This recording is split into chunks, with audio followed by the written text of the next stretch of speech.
اهلا بكم. معاكم دهشان حسن دهشان، ودي معانا في حلقه جديده من حلقات اللي بنسجلها في فارما تيوب من كتاب فارما جايد. النهارده هنشرح الجزء الغريب جدا اللي معظم الناس بتخاف منه، وهنعرف في نهايه الجزء ان هو من اسهل اجزاء الفارماكولوجي. الجزء ده يا جماعه اهم جزء، لو فهمناه هنفهم حاجات كتير في علم الفارماكولوجي. هو جزء الاوتونوميك نيرفس سيستم، الجهاز العصبي اللا ارادي. هنشرح النهارده اول حلقه لينا، وهنتكلم في معلومات خفيفه كده علشان نبدا ان شاء الله نخش في الجزء ونفهم الادويه اللي موجوده فيه. تعالوا بينا نشوف حلقتنا، اتمنى ان الحلقه تعجبكم. السلام عليكم ورحمة الله وبركاته. معاكم دهشان حسن دهشان، وجي ميعادنا في حلقة جديدة من حلقاتنا اللي بنسجلها في فارما تيوب من كتاب فارما جايد. هنبدأ النهاردة بشابتر جديد، وهو الشابتر رقم 2 لينا في فارما جايد أو الفارما تيوب، اللي هنتكلم فيه عن الأوتونوميك نيرفس سيستم، وهو الجهاز العصبي اللا إرادي. الجهاز العصبي اللا إرادي من أحد المواضيع المهمة جدا في البيزك فارماكولوجي. الموضوع من المواضيع اللي الناس لو فهمتها كويس هتبقى شاطرة في علم الفارماكولوجي. طبعا يا جماعة اتكلمنا في الشابتر الأول في 6 حلقات لينا سابقة عن الجنرال فارماكولوجي أو الانترودكشن، وكان حلقات متنوعة، كل موضوع بيبقى مختلف نوعا ما عن الموضوع اللي قبله، فكان المواضيع ممكن بعض الناس تحس ان هي متلخبطه شويه. بدايه من حلقه النهارده نبدا ان احنا نتخصص ونتكلم في كل موضوع بالتفصيل شويه. حلقتنا النهارده يا جماعه زي ما احنا شايفين قصادنا في الفهرس، بدايه الفهرس بتاع الاوتونوميك نيرفس سيستم. الحلقه دي اتسجلت في كذا موسم قبل كده، كنا بنسجل الاربع مواضيع الاولى في حلقه واحده، اللي هو الاربع مواضيع دول بنسجلهم في حلقه واحده، ولكن في الموسم الجديد ده او حلقتنا النهارده هنقسم الموضوع، هناخد موضوعين في حلقه النهارده عشان تبقى حلقه خفيفه، وموضوعين التانيين في حلقه بكره. ولكن لو حد قدر ان هو يسمع الحلقتين ورا بعض او يربط الحلقتين ببعض مفيش مشكله. لو في اشخاص ممكن ما تستوعبش غير موضوعين فقط في يوم، وتاني يوم يسمع الحلقه الثانيه، مفيش اي مشكله. ان شاء الله هنشرح الاربع مواضيع بتفصيل، وزي ما اتفقنا الاربع مواضيع دول بيبقوا متصلين ببعض، ان احنا كمقدمه في الاوتونوميك نيرفس سيستم. ان شاء الله الحلقه رقم 3 هنبدا نخش بقى ونتكلم في الدراجز، ونبدا واحد واحد كده ونتكلم عنه بكل سهوله. يبقى دي حلقتين النهارده، والحلقه القادمه ان شاء الله هتبقى عباره عن مقدمه. تعالوا بينا في فيديو كده عايز اعرفكم، نعرف وظيفه النيرفس سيستم عامه، مش الاوتونوميك فقط، عايزين نعرف وظيفه النيرفس سيستم بيشتغل ازاي. تعالوا بينا في فيديو انيميشن كده هنشوفه مع بعض، وبعدين نبدا نخش في حلقه النهارده.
زي ما احنا يا جماعه تابعنا الفيديو مع بعض ويتسال شويه اسئله في الاخر. الاسئله دي هنبدا ان احنا نعرفها في حلقتنا النهارده. تعالوا بينا نبدا حلقه النهارده ونتكلم على النيرفس سيستم. قلنا ان النيرفس سيستم الجهاز العصبي ده اللي احنا شفنا الفيديو اللي بيوضح اهميه الجهاز العصبي، هو المتحكم في كل شيء. الجهاز العصبي هو المتحكم في كل شيء، هو اللي بيتحكم في حركه جميع الاعضاء سواء كانت الحركه اراديه او لا اراديه. تعالوا بينا نشوف تقسيمه الجهاز العصبي في الفيديو اللي قصادنا ده. هنشوف ان الجهاز العصبي يا جماعه زي ما احنا شايفين هنا بيتقسم قسمين اساسيين. قسم اللي بيقول عليه سنترال نيرفس سيستم اللي هو الجهاز العصبي المركزي، بيقولوا عليه الماستر سيستم، اللي بيتكون من حاجتين: البرين اللي هو المخ، والسباينال كورد اللي هو الحبل الشوكي.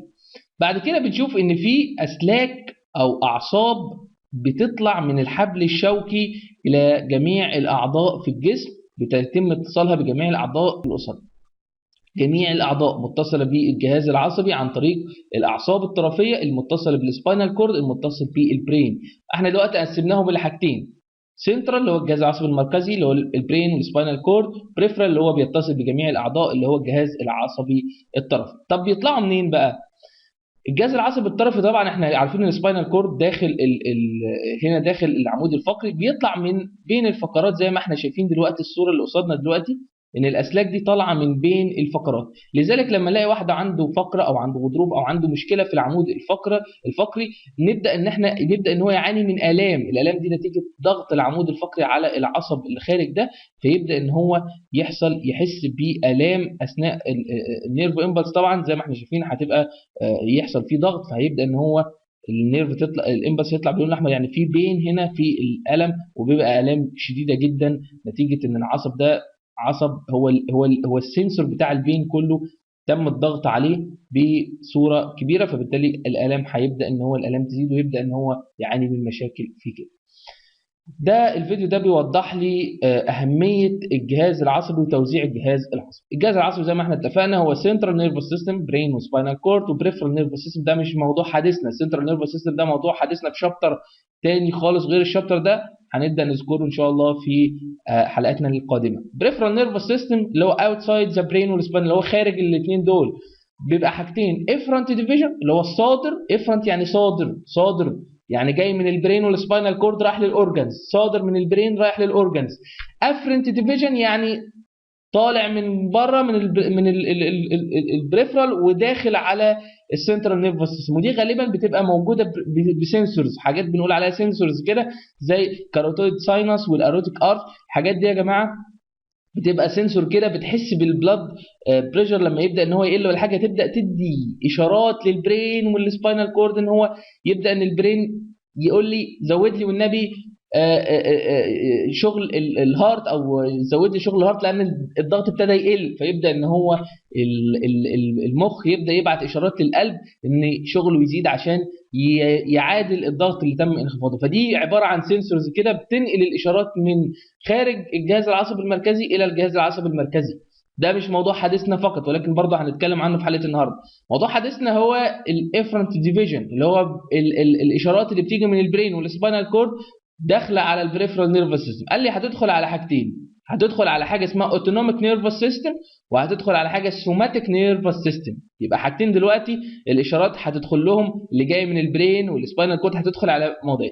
اوتونوميك يعني جهاز عصبي لا ارادي، سوماتيك يعني جهاز عصبي ارادي يعني انا بتحكم فيه، انا اقدر اعمل انقباض للعضله بتاعت ايدي، اقدر ان انا افرد ايدي، اقدر ان انا امشي واحرك رجلي، ان انا قدرت ان انا احرك العضلات دي بارادتي انا. اما الجهاز العصبي اللا ارادي هو ان انا ما اقدرش ان انا اتحكم في عضلات القلب واقول للقلب بتاعي اقف، او ان انا اوقف الجهاز الهضمي، او ان انا اوقف اي حاجه من الحاجات اللا اراديه دي. وده سبحان الله طبعا ان هو وضع له جهاز عصبي لا ارادي ان البشر ما يقدرش ان هو يتحكم فيه. كده تمام؟ يبقى انا دلوقتي عندي حاجتين: اوتونوميك نيرفس سيستم وده موضوع حديثنا في شابترنا النهارده، والسوماتيك نيرفس سيستم. لو جينا نقارن بينهم مقارنه سريعه بين الاوتونوميك والسوماتيك هنلاقي ان الاوتونوميك ده بيعمل سبلاي او بيدعم الكاردياك ماسل، جميل جدا، اللي انا ما اقدرش اتحكم فيها. السموث ماسل، والسموث ماسل بقى تشمل لي حاجات كتير جدا، تشمل لي بلاد فيزلز، تشمل لي الفيسرا والجي اي تي والبلادر وحاجات كتير جدا من السموث ماسل. كمان الاكسوكراين جلاند اللي هي الجلاندز اللي هي اكسوكراين زي السويت جلاند. طيب بيقول لي ان الاوتونوميك نيرفس سيستم بيحصل له ريلي بحاجه اسمها اوتونوميك جانجليا. جانجليا دي اللي بيطلق عليها اسم الريلي ستيشن، محطه التقويه. هنشوفها زي ما احنا هنشوفها في الصوره قصادنا واضحه. الجانجليا دي يا جماعه هي محطه تقويه. قال لي ان لما انت قلت لي ان السباينال كورد اللي هو الحبل الشوكي بيطلع منه اعصاب طرفيه متصله بالاعضاء المختلفه، ده عصب طرفي كده نيجي نلاقيه وهو متصل بالاورجن، نلاقي في محطه كده في النص بيطلق عليها اسم جانجليا. قال لي ان الاوتونوميك نيرفس سيستم الجهاز العصبي الارضي بيتميز بوجود هذه المحطه. قال لي ان المحطه دي موجوده بيبقى فيه فايبر او نيرف قبلها وفايبر بعدها. اللي قبلها ده بطلق عليه اسم بري جانجليونيك فايبر، اما اللي بعدها بطلق عليه اسم بوست يعني بعد بوست جانجليونيك فايبر، والبري يعني قبل. جميل جدا. قال لك بقى ان السوماتيك نيرفس سيستم ده سبلاي بالسكريتال ماسل اللي هي العضلات الهيكليه اللي انا اقدر اتحكم فيها، وقال لي مالوش اي حاجه اسمها جانجل، ما هوش ريلي على طول العصب طالع من السباينال كورد على السكريتال ماسل على الكلام ده كله. تمام. بيقول لي ان ده انفولنتري يعني غير انت ما انتش متحكم فيه، المتحكم فيه هو السنترال نيرفس سيستم فقط، اما ده فولنتري انت تقدر تتحكم فيه. ده مقارنه خفيفه. طيب الاوتونوميك نيرفس سيستم بقى اللي جينا خدناه بقى، الاوتونوميك نيرفس سيستم بقى اللي هندرسه بيتكون من ايه بقى؟ هنلاقي هو بيتكون من 3 اقسام.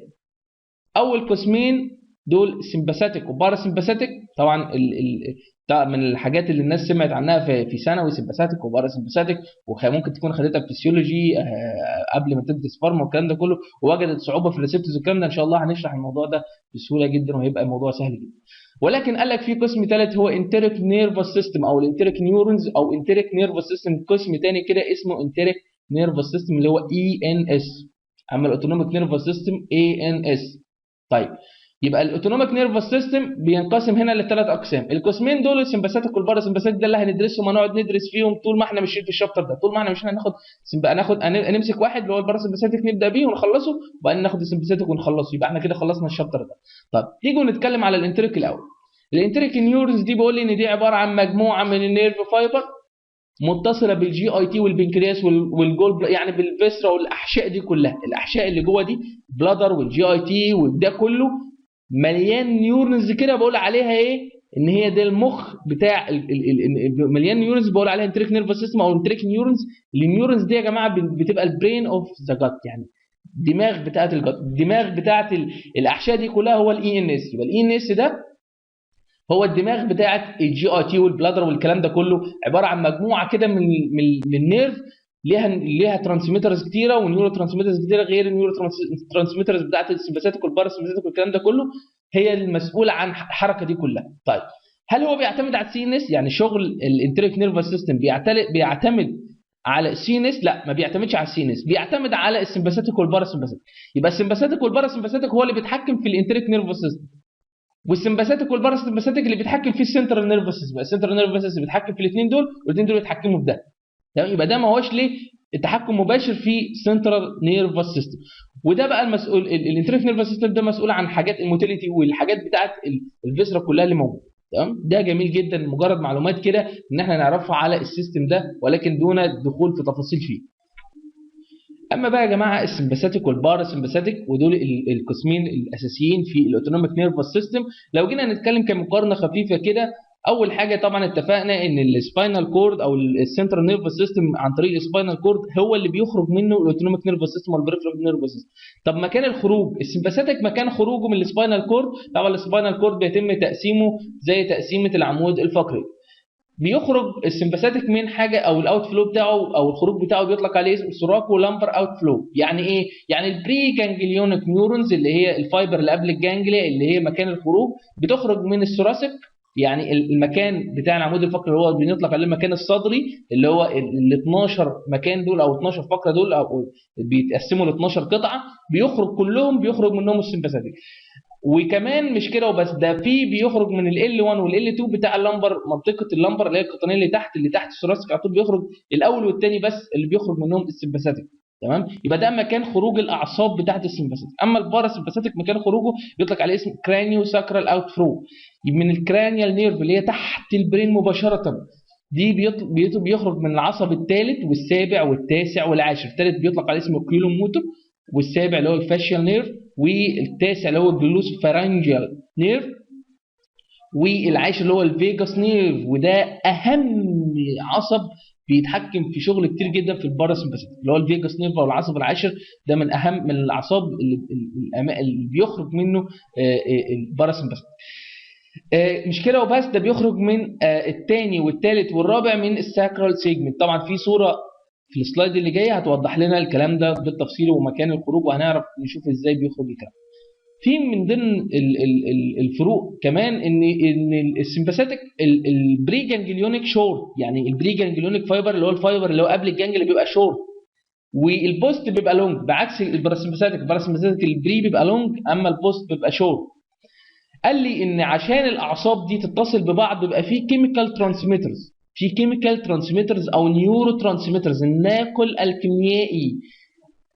الكيميائي او الناقل العصبي ده عباره عن ماده كيميائيه بتعمل على الاتصال بين الاعصاب.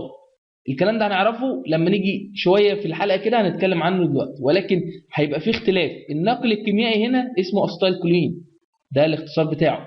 اما الناقل الكيميائي في السمباثيك ادرينالين او نور ادرينالين، وهنطبقه بالانجلش يبقى ادرينالين ونور ادرينالين. تمام، الاثنين دول الناقل الكيميائي بتاع السمباثيك. قال لك مش كل الاعصاب بتاعت السمباثيك، قال لك في بعض الاعصاب تمام ممكن يبقى الناقل الكيميائي بتاعها استالكولين، زي الادرينال ميدالا. الادرينال ميدالا دي العصب بتاعها سمباثيك، ولكن الناقل الكيميائي بتاعها ما هواش الناقل بتاع السمباثيك، ده الناقل بتاع الباراسمباثيك.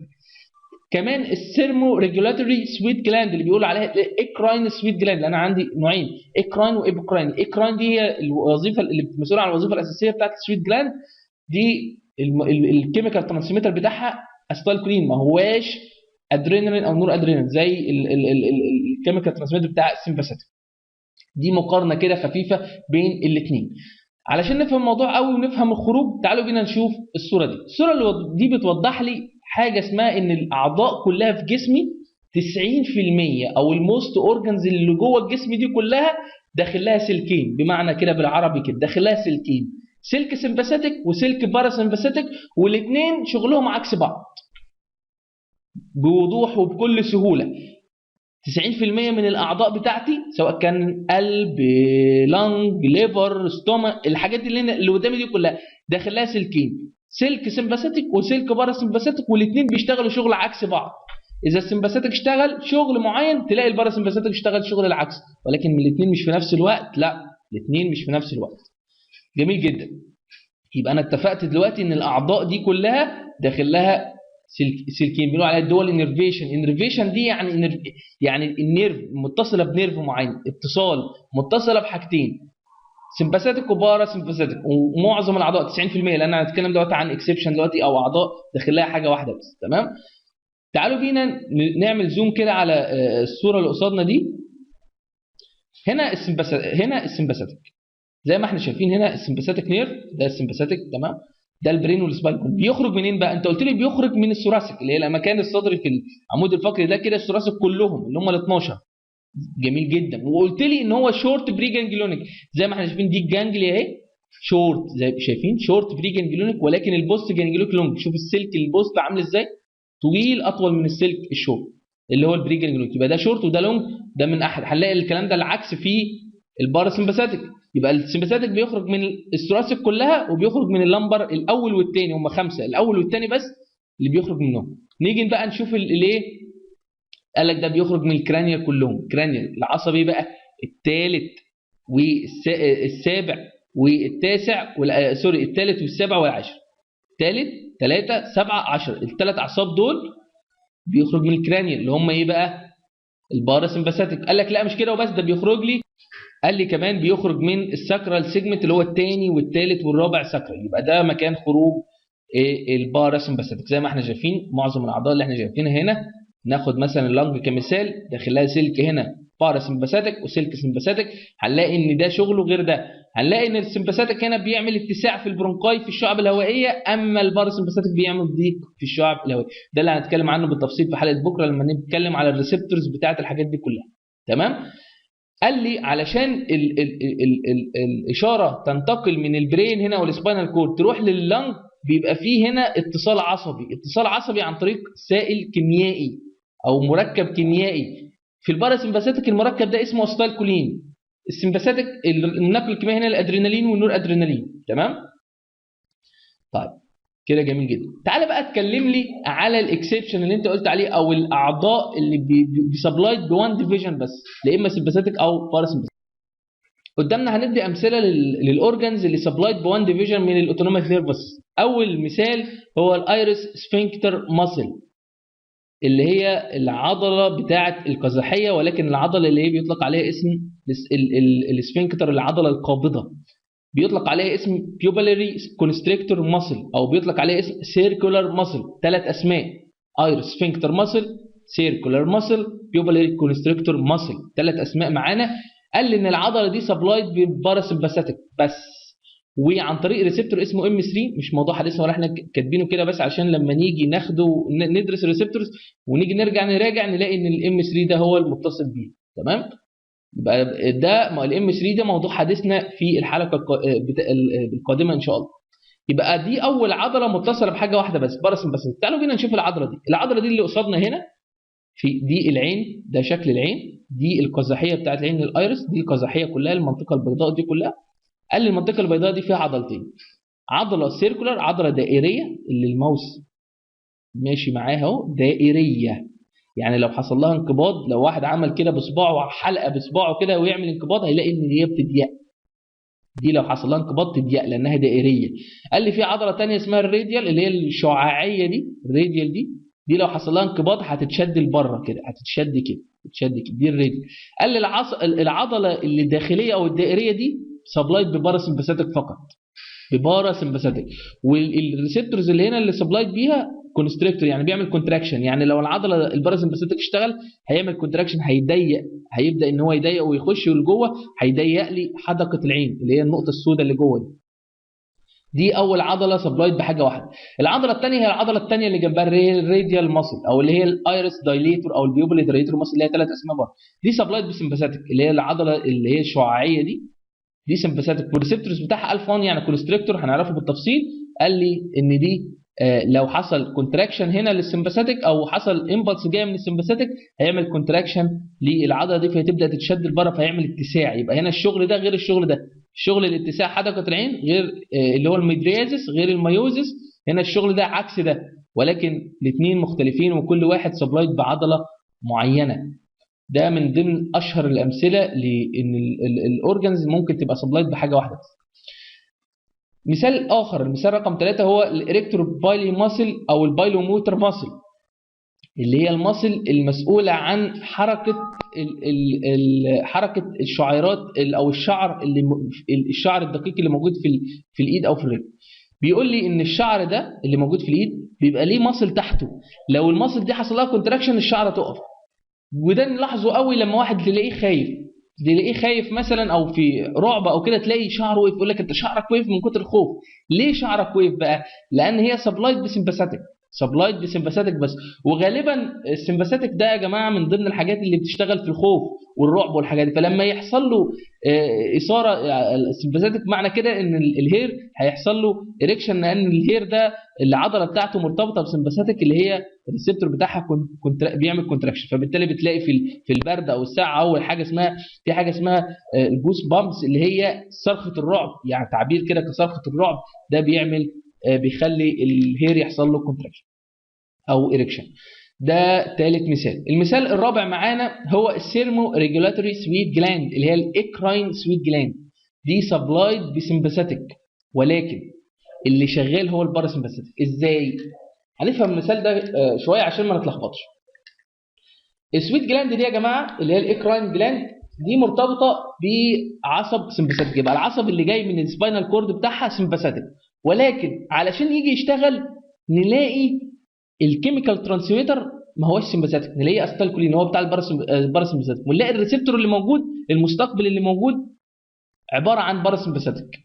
لان العصب علشان يشتغل او السمباثيك او الباراسمباثيك عشان يشتغل لازم يبقى فيه ناقل كيميائي، ولازم يبقى فيه مستقبل علشان يقدر ان هو يوصل الامبلس مظبوطه، لازم يبقى فيه مستقبل.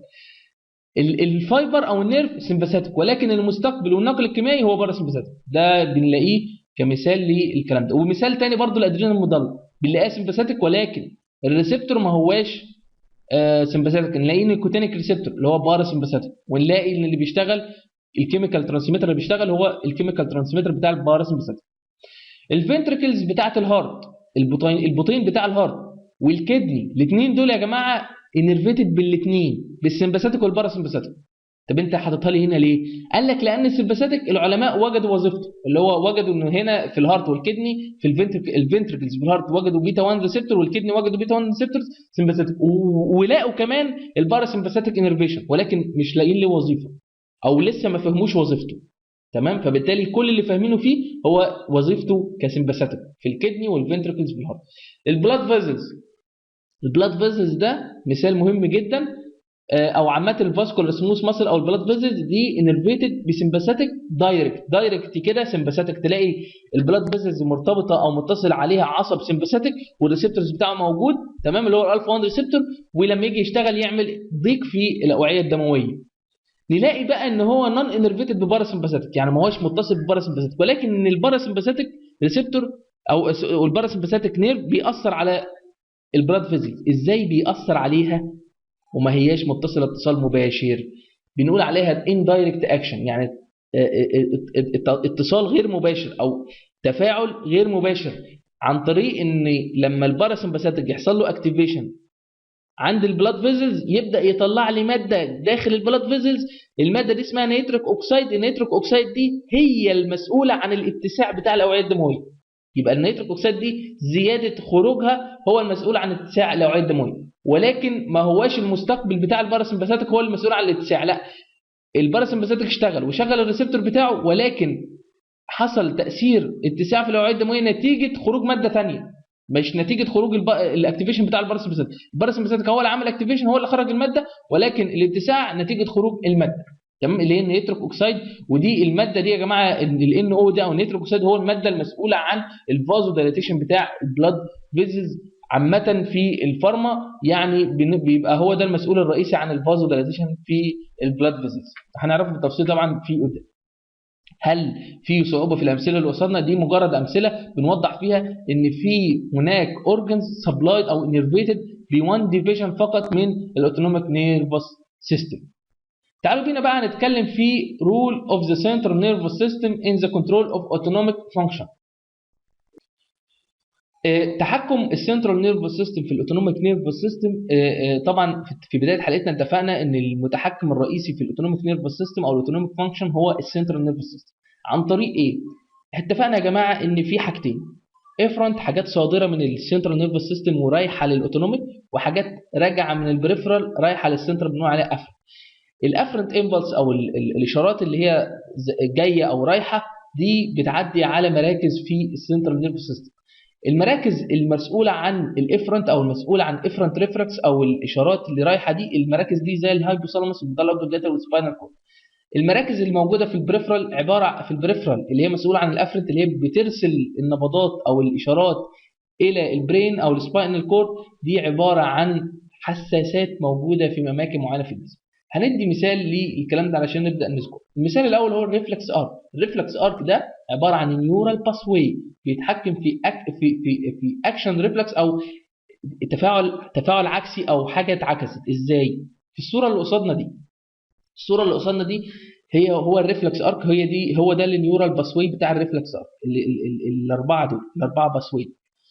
الريفلكس ارك ده بيقول لي ان في حساسات موجوده في القلب.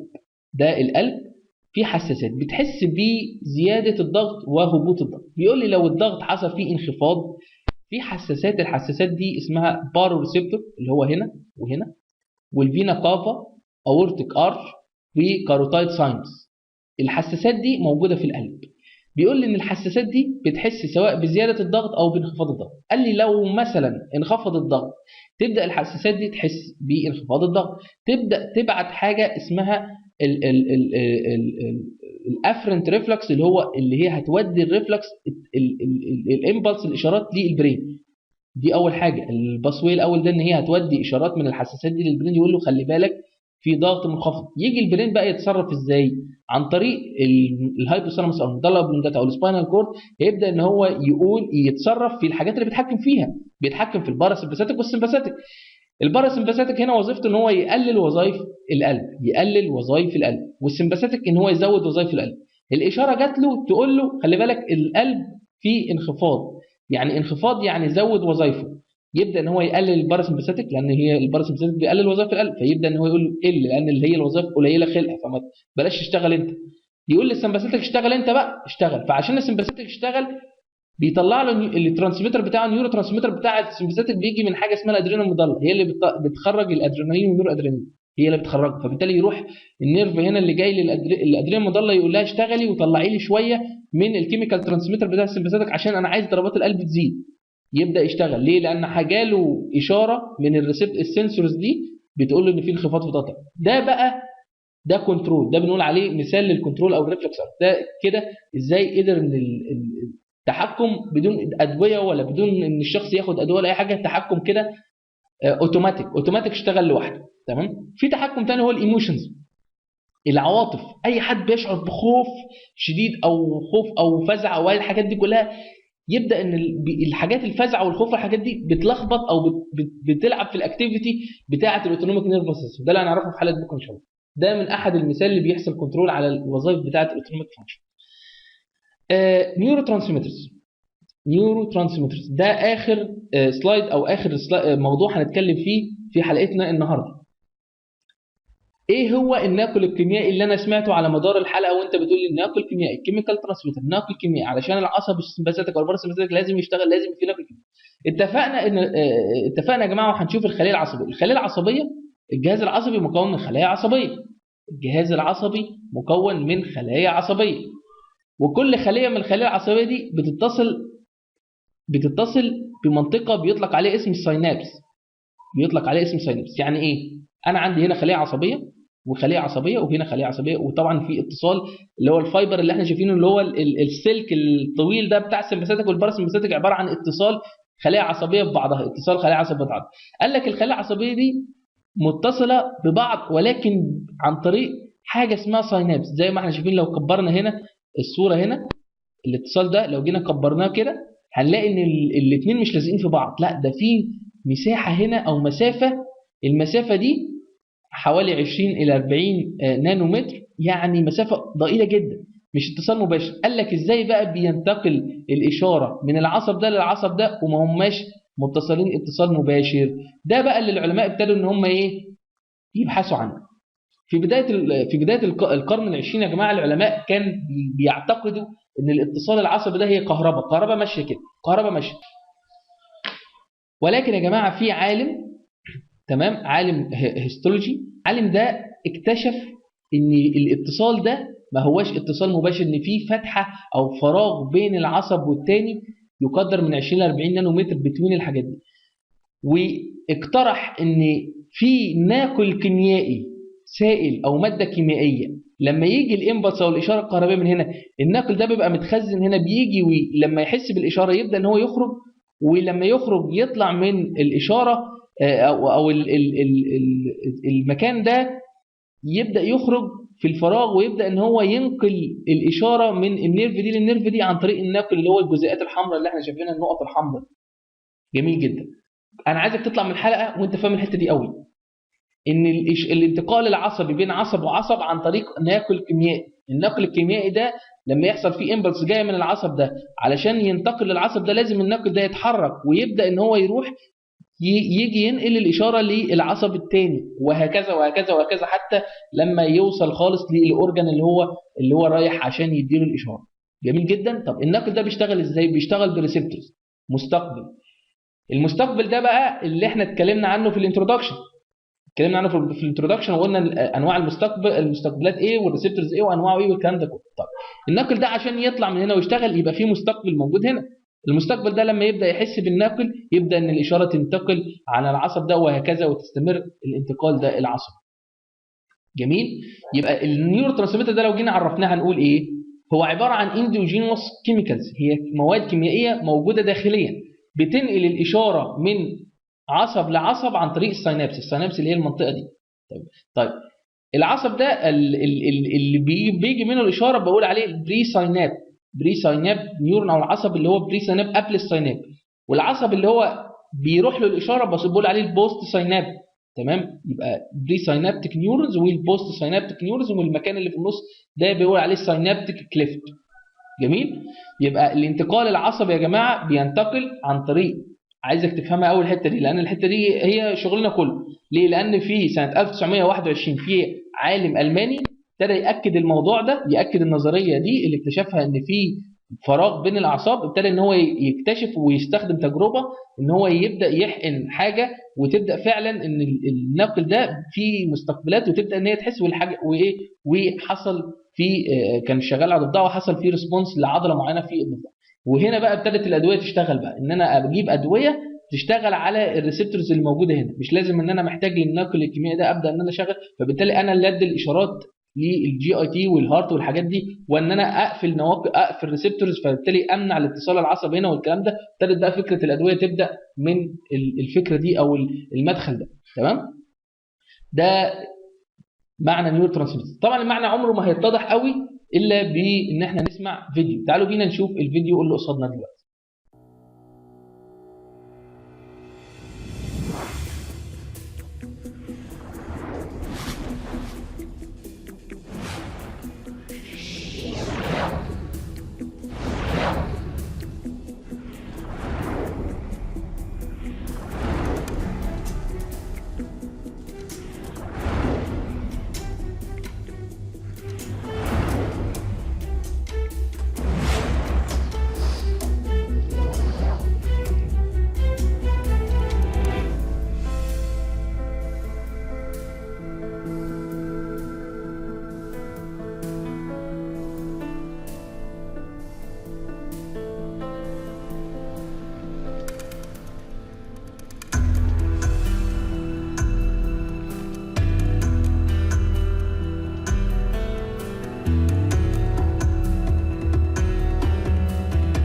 لو جينا يا جماعه شفنا الفيديو مره اخرى، اتفقنا ان البرين زي ما احنا شايفين هو المسؤول عن النيرف. طبعا الخلايا العصبيه هنا خلايا عصبيه كلها متشابكه ببعض وعامله مجموعه من الخلايا العصبيه اللي هي مكونات الجهاز العصبي.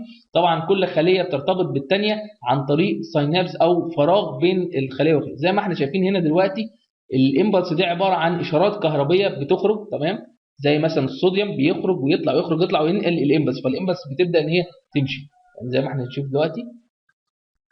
طبعا صوديوم او الالكترولايت كلها بيحصل فيه انعكاس، صوديوم يخش في بوتاسيوم يطلع، يبدا ان الاشاره تنتقل فيه وتمشي. ده مش عايزين نفهمه قوي او مش عايزين نتدخل فيه، احنا عايزين نتدخل فيه اللي هي الساينابس او الساينابتيك كليفت اللي هي بين العصب. هنا ده بقى اللي احنا عايزين نعرفه. لما يجي الامبلس الاشاره تيجي بقى، الاشاره تيجي من العصب.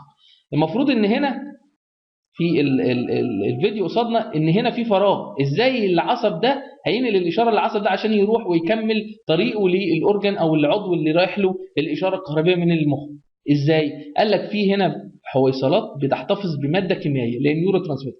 الماده الكيميائيه دي لما يحصل امبلس بتروح للنهايه اللي هي البري سايناب دي وتبدا تتفتح زي ما احنا نشوف هتتفتح اهي. وتبدا لما تتفتح تخرج في المنطقه دي اللي هي البري ساينابتيك او الساينابتيك المنطقه اللي هي الساينابتيك ليفت او المنطقه اللي هي دي. يبدا ان هي تشتغل على الريسبتورز الموجوده في البوست سايناب. هنا الريسبتورز المستقبله لما تشتغل على الريسبتورز بقى ايه اللي هيحصل؟ تختلف بقى وظيفتها على حسب نوع الريسبتور ده، هتختلف وظيفتها. يبدا ان هي تشتغل ريسبتور على المهم ان هي لما تشتغل على الريسبتور هتبدا تنقل الاشاره من العصب ده للعصب. فهمنا الحته دي كويس؟ طيب زي ما احنا شايفين الريسبتور ابتدى يشتغل، فابتدى ان هي ينقل الاشاره من هنا لهنا وتنتقل وهكذا بقى، تنتقل من عصب الى عصب الى عصب حتى تصل الى العضو اللي احنا. الكيميكال ترانسميترز دي بتختلف من جهاز عصبي، بتختلف في الاجهزه العصبيه. الاوتونوميك نيرفس سيستم ده قلت لي ان هو سمباثيك وباراسمباثيك. طيب النيورو ترانسميتر في الباراسمباثيك ايه؟ الماده الكيميائيه اللي موجوده في الاعصاب الباراسمباثيك ايه؟ هي الاسيتالكولين. اما الماده الكيميائيه اللي موجوده في السمباثيك هي الادرينالين او الابنفرين. ممكن يبقى اسمه ابنفرين او ادرينالين. قلنا ادرينالين ده لو هننطقه بالانجلش ادرينالين او الابنفرين. تمام، الاثنين نفس المعنى. والنور ادرينالين والنور ابنفرين ده كيميكال ترانسميتر تاني. يبقى الادرينالين والابنفرين او النور ادرينالين والنور ابنفرين هنعرفه لما نيجي نتكلم في السمباثيك بالتفصيل. هم دول النواقل الكيميائيه بتاع السمباثيك. قال لي لا خلي بالك الاوتونوميك نيرفس سيستم ممكن يبقى فيه نواقل كيميائيه اخرى غير الاثنين دول. ما هوش شرط. وده بقى اللي هيخلينا نفهم ان الحاجات اللي بندرسها عباره عن نظريات. كل اللي بندرسه ده ما هوش، في حاجات تم تاكيدها وفي حاجات نظريات تم افتراضها. تمام. يبقى 90% او نسبه كبيره جدا من الترانسميتر او الاساسي، الناقل الاساسي في الباراسمباثيك والسمباثيك هم النواقل اللي احنا اتكلمنا عليهم دول. ولكن في حاجات ابتدوا يصنفوها حاجه اسمها نون ادرينيرجيك نون كولينيرجيك ترانسميترز. وكلمه ادرينيرجيك يعني داخله اللي هو جايه من الادرينالين، يعني سمباثيك يعني نون سمباثيك، او نون كولينيرجيك جايه من الاسيتالكولين يعني نون باراسمباثيك. يبقى في ترانسميتر ما هياش سمباثيك ولا هي باراسمباثيك، تم اطلاق عليها اسم NaNC ده. تمام. الامثله زي ايه؟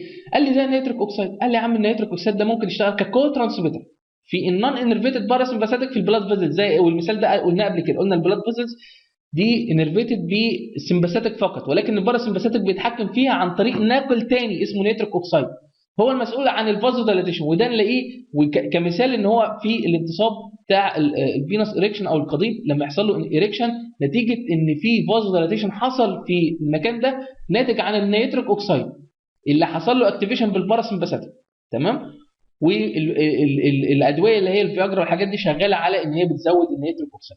تمام. طيب في المكان ده يعني لان النيتريك اوكسيد بيعمل فازو دايليتر في اي بلاد فيزلز ممكن يبقى متواجد. طيب الاي تي بي الادينوزين ترايفوسفيت قال لك ده ممكن يبقى كو ترانسميتر في الاوتونوميك نيرفس سيستم اللي هي السينابس، ممكن يبقى ياثر في بعض السينابس في الاوتونوميك، ولكن طبعا ما هوش مثال عام، ده بعض السينابس وجدوا ان الاي تي بي بيأثر عليه. السيروتونين او الخمسه هيدروكسي تريبتامين ده هيبقى ليه حديث خاص بعدين، قال لك ده ممكن يبقى كو ترانسميتر في الانتريك نيرفس سيستم. انا دلوقتي بتكلم كبريفرال نيرفس سيستم مش كاوتونوميك، يبقى النون ادرينيرجيك نون كولينيرجيك ترانسميتر ده في البريفرال نيرفس سيستم. الدوبامين نفس الفكره، بيتحكم تحكم برضه في الانتريك نيرفس سيستم اللي هو النيورونز اللي بتتحكم في الجي اي تي والاحشاء والحاجات اللي جوه دي. تمام. قال ان الدوبامين ده موجود في الرينال بلاد فيزلز في البوست جانجليونيك سمباثيك. قلنا ان الرينال بلاد فيزلز او الكدني ليها سمباثيك اللي هو البيتا 1. تمام. البيتا 1 دي هي عباره عن سمباثيك، والكدني موجود فيها باراسمباثيك ولكن ان كلير لسه ما عرفوش. قال لك ان الكدني ده المسؤول عن البوست جانجليونيك سمباثيك اللي هو بعد الجانجليا الفايبر ده ما بقاش فيه ادرينالين او نور ادرينالين، بيبقى فيه دوبامين. تمام. وده كاحد الحاجات الاكسبشن. حاجه اسمها كالسيتونين جين ريليتد بيبتايد CGRP، وحاجه اسمها سبستانس بي. سبستانس دي من احد الحاجات اللي هي بين ترانسميتر والحاجات دي هنتكلم عليها بعدين. بيقول ان الحاجات دي موجوده في الكارديو فاسكولار سنسوري نيرف فايبر، الحاجات اللي هي السنسور بتاعت النيرف فايبر دي موجود فيها الاثنين دول، وبيشتغلوا كحساسات في الانتريك نيرفس سيستم، وليهم فازو دايليتور افكت، والفازو دايليتور نتيجه النيتريك اوكسيد، يعني هم بيزودوا مثلا خروج النيتريك اوكسيد فيحصل فازو دايليتور. حاجه اسمها جابا او جابا دي هي اختصار للجاما امينو بيوتريك اسيد. يا جماعه الحاجات دي ما هيش مهمه قوي، ممكن بس الناس انا مجرد توضيح فقط لا غير ان انت تسمعها خلاص، مش لازم انت تحفظ بقى ده بيعمل ايه ده بيعمل، مجرد ان انت تعرف ان في بعض الاماكن في البريفرال نيرفس سيستم الكيميكال ترانسميتر بتاعها ما هواش الاستالكلين والادرينال والنور ادرينال والكلام ده كله. ده كمثال فقط، او ان انت تعرف بحيث ان دماغك تبقى متسعه شويه، ما تبقاش منحصره في حاجات وهي لازم يبقى كده، ما دام باراسمبثيك يبقى لازم يبقى الاستالكلين، مستحيل. لا، هو الموضوع زي ما انا بقول لكم نوسع دماغنا شويه مش اكتر، ولا نحفظ امثله ولا الكلام ده ممكن ان احنا نشرحه. يعني الجابا دي هنشرحها بالتفصيل قوي في في شابتر اسمه السنترال نيرفس سيستم والكلام ده. فما هو ما الناس ما تاخدش الموضوع ان انا بشرح تفاصيل او الكلام ده كله، مجرد ان احنا نفتح دماغنا ونبقى احنا عارفين الموضوع، نعمل زوم اوت كده على الموضوع. تمام. طب بيقول ان الجابا دي ليها ريلاكسنت افكت على الجات او الجي اي تي. تمام. ولكن ما هياش الميجور ترانسميتر في الانتريك نيرفس سيستم، لان هي بقى الجابا دي هنلاقي ان هي الميجور ترانسميتر في السنترال نيرفس سيستم، يبقى بنقول عليها في السنترال نيرفس سيستم في الجهاز العصبي المركزي الجابا دي بنقول عليها الميجور انهيبيتوري ترانسميتر، ولكن هنا في الانتريك نيرفس سيستم ما هياش اساسيه ولا حاجه. في حاجه اسمها نيوروبيبتايد واي، ده بيبقى في موجود في السمباثيك نيورونز، وده ما بيعمل فازو كونستريكشن ولكن لونج لاستنج فازو كونستريكشن. في حاجه اسمها GIP فازو اكتيف انتستينال بيبتايد، ده كو ترانسميتر للاعصاب الباراسمباثيك، وده ليها فازو دايليتور افكت. اتفقنا ان ده ما هواش حاجه نعمل يعني حاجه نحفظها ونلونها ونذاكرها، وكان مجرد بس لو عايز تحفظ احفظ النيتريك اوكسيد ده، لانه مهم جدا انك تعرف ان النيتريك اوكسيد ده هو المسؤول عن الفازو دايليتيشن افكت بتاع الباراسمباثيك. الباراسمباثيك ده بيعمل فازو دايليتيشن مش عشان هو متصل بالبلاد فيزلز، ما هيش متصل بالباراسمباثيك، ولكن عن طريق كو ترانسميتر او عامل كده مساعد اسمه نيتريك اوكسيد. تمام كده يا جماعه، يبقى احنا انتهينا من حلقه النهارده. حلقه النهارده مرتبطه بحلقه بكره، المفروض ان احنا هنكمل شرح حلقه بكره، ولكن اكتفينا بذكر الحاجات دي علشان نقدر ان احنا نركز ونفهم. الحلقتين دول مهمين جدا. كده يا جماعه يبقى احنا انتهينا من حلقه النهارده. اللي قادر، اللي فهم الحاجات بتاعه النهارده وقدر ان هو يستوعبها، ممكن ان هو يسمع الحلقه اللي بعدها متصله، يعني يقفل دي ويسمع الحلقه الثانيه، وهيحس طبعا ان هو في اتصال في الشرح، لان احنا الحلقتين دول هو عباره عن انتروداكشن في الاوتونوميك نيرفس.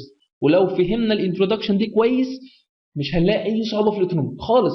هتسمع كلام على الاوتونوميك ده في الكليه والناس زمايلك يقول لك الاوتونوميك ده صعب، ده مش عارف ايه، ده حاجه. بس انت بس افهم بس الحلقتين دول، وصدقني هنبقى مع بعض ان شاء الله في الحاجات الجايه، مش هتلاقي اي صعوبه.